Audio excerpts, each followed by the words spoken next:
하나님께서 우리에게 허락하신 말씀은 열왕기상 4장의 말씀입니다.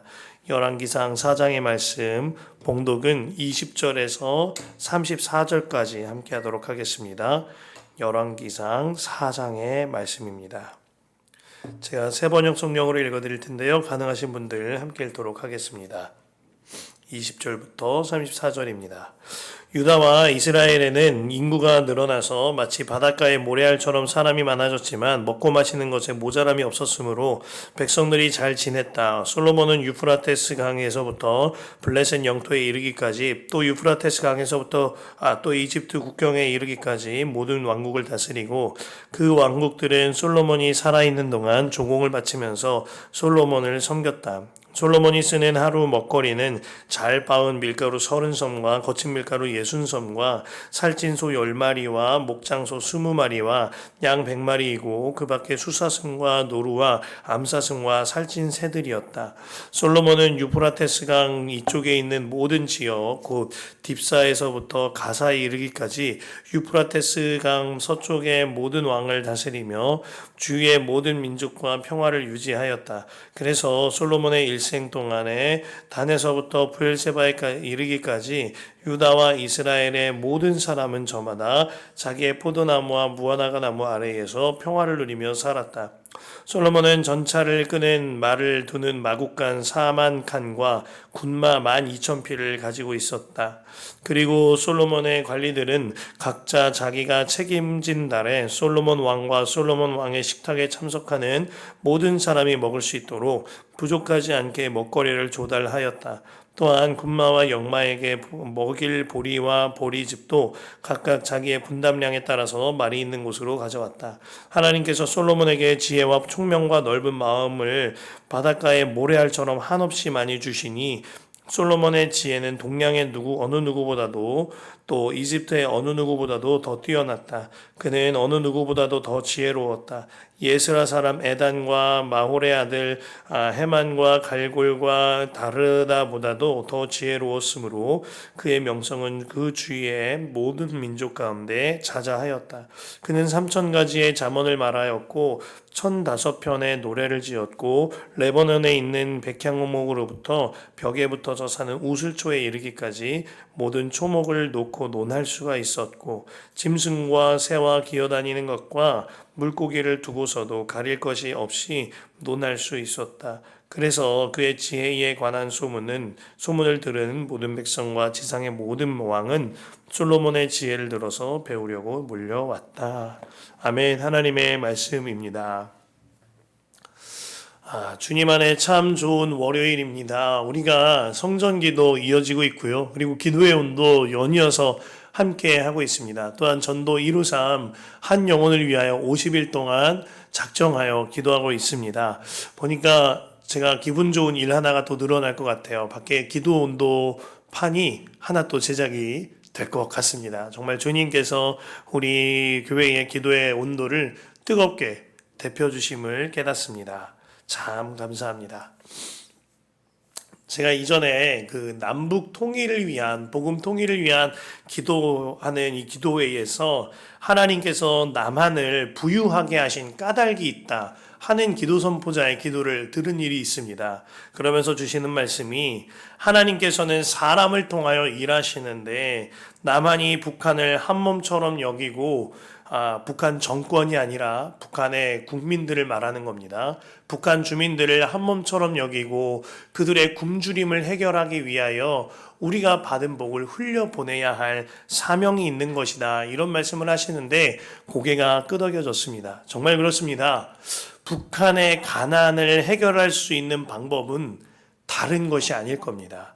우리 남한이 부유하게 하여 주신 그 은혜를 입은 우리 남한이 그들을 섬겨야 할 때가 올 것입니다. 어느 날 갑자기 통일이 된다면 당장 북한에 있는 주민들을 먹이고 입히고 살려야 할 일이 있을 겁니다. 그때에 우리에게 물질이 넘쳐나게 하신 까닭이 선명히 드러나게 되는 것이죠. 우리가 한강의 기적이라고 합니다만 그 한강이 만약에 고여 있게 된다면 썩은 물이 되지 않겠습니까? 한강의 기적을 허락하신 주님을 바라보며 흘려보내야 할 책임이 우리나라에 있는 것입니다. 나만이 이처럼 복을 받은 이유는 우리의 노력이나 아니면 지도자의 어떠함으로 설명할 수 없을 겁니다. 흘려보내는 통로가 되게 하시고자 하시는 하나님께서 내려주신 복인 것이죠. 오늘 본문에 솔로몬은 정말 엄청난 복을 받았습니다. 그가 주님께 주의 백성을 다스리기 위하여 지혜를 구했을 때 주님께서 그에게 지혜를 허락하여 주셨죠. 뿐만 아니라 주님께서는 다윗을 사랑하셨고 또 솔로몬을 어여삐 여겨 주셔서 엄청난 물질과 복도 허락하여 주셨습니다. 그러나 솔로몬이 하나님께로부터 받은 이 복과 지혜를 정말 하나님의 뜻대로 사용하였는가 하는 것은 살펴보아야 하는 문제인 겁니다. 오늘 본문의 1절에서부터 19절까지를 보면은요, 솔로몬 내각의 이 관리들이 기록되고 있습니다. 그 시작이 이렇게 열려지죠. 사독의 아들 아사랴는 제사장이고 라고 기록됩니다. 자, 이것은 다윗의 관리들을 나열하며 기록할 때와는 전혀 다른 차이가 있는데요. 사무엘하 8장과 20장에 보면 다윗의 관리들이 기록되는데 그 첫 줄이 항상 이 말이었어요. 요압은 이스라엘의 군대 사령관이 되었고, 다윗의 때에는 전쟁이 끊이질 않았습니다. 다윗은 항상 도망쳐 다니거나 혹은 전쟁을 치러야만 하였죠. 내전뿐만 아니라 블레셋을 비롯한 여러 나라들과의 전쟁이 있었단 말입니다. 이렇듯 다윗은 치열한 나라를 일구면서 전쟁 속에 국가를 일으켜 세워내야만 했습니다. 그랬기 때문에 군대 장관이 모든 관리들의 가장 앞서 선두에 기록되었던 거예요.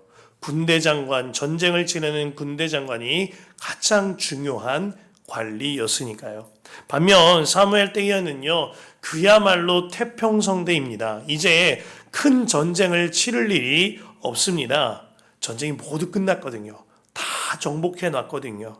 성전을 세우고 궁전을 세우며 주께서 주신 은혜와 복과 지혜를 누리고 흘려보내는 때가 솔로몬의 때인 겁니다. 그래서 제사장 이름이 관리들의 가장 앞에 쓰여진 게 된 거죠. 전쟁은 그쳤고 이제 우리는 태평성대를 이뤘으니까요. 그렇다면 질문합니다. 솔로몬이 받은 이 복과 모든 지혜와 은혜는 그의 노력과 헌신으로 받은 것일까요? 솔로몬의 이스라엘이 받은 이 복과 은혜는 그들이 분투하여 받은 것일까요? 아니요. 거저 받은 겁니다. 값없이 받은 거예요. 다윗의 헌신이 있었겠거니와 하나님께서 허락하여 주신 거저 받은 복인 거죠. 사실 솔로몬은 다윗의 적자도 아니었습니다. 그저 주님께서 솔로몬을 세워주신 것이고 다윗의 사랑을 입게 하심으로 그가 왕이 되게 하여 주신 거죠. 또한 그가 지금 받는 모든 복은 하나님께서 다윗과 약속하심에 따라 솔로몬이 거저받은 언약의 복이라는 것입니다. 그러면서 그 복이 얼마나 풍성하였는지 20절과 21절에 보면은요, 인구가 바닷가 모래알처럼 많았는데 그러면서도 먹고 마시는 것에 전혀 부족함이 없었다고 했습니다. 그래서 백성들이 잘 지냈다고 하였죠. 또한 주변국들이 솔로몬에게 조공을 바칠 정도로 막강한 나라를 물려받았거니와 24절 25절에 보면 이스라엘 역사상 최대의 영토를 갖게 되었고 온 나라가 평화를 누렸다 했거니와 26절 27절에 보면 그 군사력이 막강하였다고 했습니다. 29절에 이하에는 솔로몬의 지혜가 얼마나 대단했는지 5절에 달하도록 말하고 있는데요. 마치 할머니가 손주 자랑하듯이 얘 좀 봐라, 얘가 이렇게 똑똑하다 하듯이 하나님께서 자랑하시는 것처럼 솔로몬의 지혜를 자랑하시는 말씀을 하시죠. 34절에 이렇게 기록됩니다. 그래서 그의 지혜에 관한 소문을 들은 모든 백성과 지상의 모든 왕은 솔로몬의 지혜를 들어서 배우려고 몰려왔다. 한마디로 숫자적인 부흥이 됐다는 거예요. 솔로몬이 너무 지혜롭게 나라를 이끄니까 사람들이 엄청 많이 몰려 들어왔다는 겁니다. 그런데요, 저는 이 부분에 이렇게 차고 넘치는 축복과 지혜로 인하여서 사람들이 몰려 들어오고 이런 것을 보고 있는데 한 가지 마음에 묵상이 되는 구절이 있는 겁니다. 22절과 23절이에요. 솔로몬이 쓰는 하루 먹거리는 잘 빻은 밀가루 30섬과 거친 밀가루 60섬과 살찐 소 10마리와 목장소 20마리와 양 100마리이고 그 밖에 수사슴과 노루와 암사슴과 살찐 새들이었다. 와, 솔로몬 대식가였나 봐요. 그죠? 엄청 많이 먹었던 것 같아요. 하루에 소 30마리, 양 100마리, 숫사슴과 노루, 몸에 좋은 거 다 먹었네요. 그죠? 암사슴과 새들 살찐 새라고 보니까 치킨 정도 먹었던 것 같아요. 이 음식을 하루에 다 먹었대요. 진짜 대식가죠. 뿐만 아니라 물론 궁전의 모든 직원들이 다 식사했겠지만 진짜 많이 먹은 거죠. 이렇게 많이 먹으려면 날마다 파티를 벌여야 되지 않겠습니까? 웃음이 나면서도 마음 한구석이 씁쓸한 겁니다. 너무 과하거든요. 너무 지나치거든요. 너무 지나치도록 많이 먹고 누리고 사는 솔로몬의 삶이 제 마음에 쓴맛이 들게 하는 겁니다. 아유, 목사님, 그래도요, 솔로몬이 얼마나 좋은 일 많이 했는데요. 성전도 건축했잖아요. 이렇게 말씀하시는 분 계실 것 같아요. 그래서 말씀드립니다. 열왕기상 6장에 그가 성전을 건축하는데요. 6장 마지막 절에 이렇게 기록되죠. 솔로몬이 성전을 건축하는 데는 7해가 걸렸다. 그리고 바로 뒤이어서 숨가쁘게 7장 1절에 이렇게 기록됩니다. 솔로몬은 자기의 궁전을 건축하기 시작하여 그것을 완공하는데 13해가 걸렸다. 성전을 건축하는 기간도 규모도 자기 궁전을 건축하는 기간과 규모의 절반 수준에 달했던 겁니다. 나에 대한 욕심이요, 주님을 향한 마음보다 훨씬 컸던 거죠. 훗날의 열왕기상 11장에 가보면 솔로몬은 700명의 아내와 300명의 첩을 거느렸다고 했습니다. 나를 향한 욕심이요, 하나님을 향한 마음보다 훨씬 더 컸던 거예요. 야고보서에 보면 이런 말씀이 있습니다. 야고보서 1장 13절에서 15절에 시험을 당할 때에 아무도 내가 하나님께 시험을 당하고 있다고 말하지 마십시오.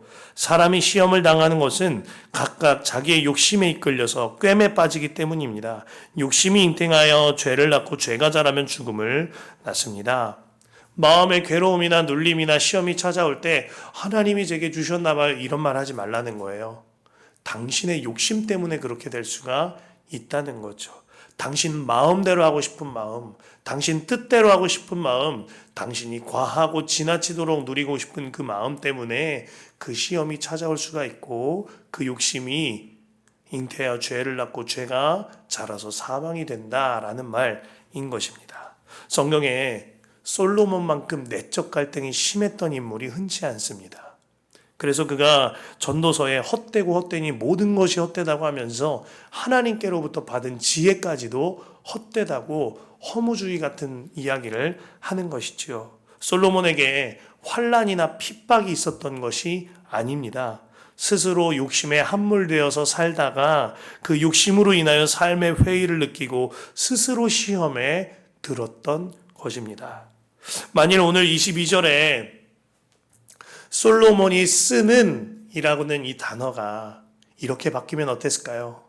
솔로몬이 베푸는, 솔로몬이 날마다 베푸는 이라고 적혔으면 어땠을까요? 22절에 솔로몬이 베푸는 하루 먹거리는 잘 빻은 밀가루 30섬과 거친 밀가루 60섬과 살찐 소 10마리, 목장소 20마리, 양 100마리, 그 밖에 숫사슴과 노루와 암사슴과 살찐 새들이었다. 솔로몬이 쓰는이 아니라 솔로몬이 베푸는 양식이었다면 그의 인생이 달라지지 않았겠습니까? 이스라엘이 나중에 우상숭배로 무너지지 않았지 않겠습니까? 풍요를 기원하며 자기 마음대로 음란하고 탐심에 빠졌던 이스라엘이 구원받지 않았을까요? 이런 마음이 드는 겁니다. 제가 참 인상 깊게 보았던 철가방 인생을 살았던 김우수 씨라는 분이 계세요. 김우수 씨는요, 부모에게 버려져 고아로 살아가게 됩니다. 보육원에서 살다가 가난과 분노로 얼룩진 삶을 사는데 그가 노숙을 하기도 하고 국어를 하기도 하는 유년기, 초등학생기 그 시절을 보냈다고 하지요. 그러던 김우수 씨는 자신의 처지를 비관하면서 그 화를 이기지 못하고 불을 질러버려요. 그 방화를 하여서 다행히도 화재는 진압이 되었지만 이 김우수 씨가 스스로 목숨을 끊으려고 시도했다가 살게 됩니다. 그리고 방화범으로 체포되어서 1년 6개월형을 받고 교도소 생활을 하게 되어지죠. 그렇게 2005년부터 교도소에서 복역하던 중에 2006년에 출소를 6개월 정도 앞둔 이 김우수 씨가 한 가지 잡지를 보다가 본인과 같은 어린이들이 있다라는 이야기를 읽게 돼요. 본인처럼 부모에게 버려지거나 아니면 나보다 더 빈곤한 생활을 하는 아이들이 있구나 라는 것을 보면서 그의 삶의 방향성이 고쳐지게 됩니다. 그래, 내가 출소하게 되면, 이 교도소에서 출소하게 되면 그 아이들을 위해 살아야겠다 라는 마음으로 살게 돼요. 교도소에서 출소하게 되었습니다. 할 수 있는 일이 많지 않죠. 중국집에서 철가방을 들고 배달하는 일을 시작하게 되셨어요.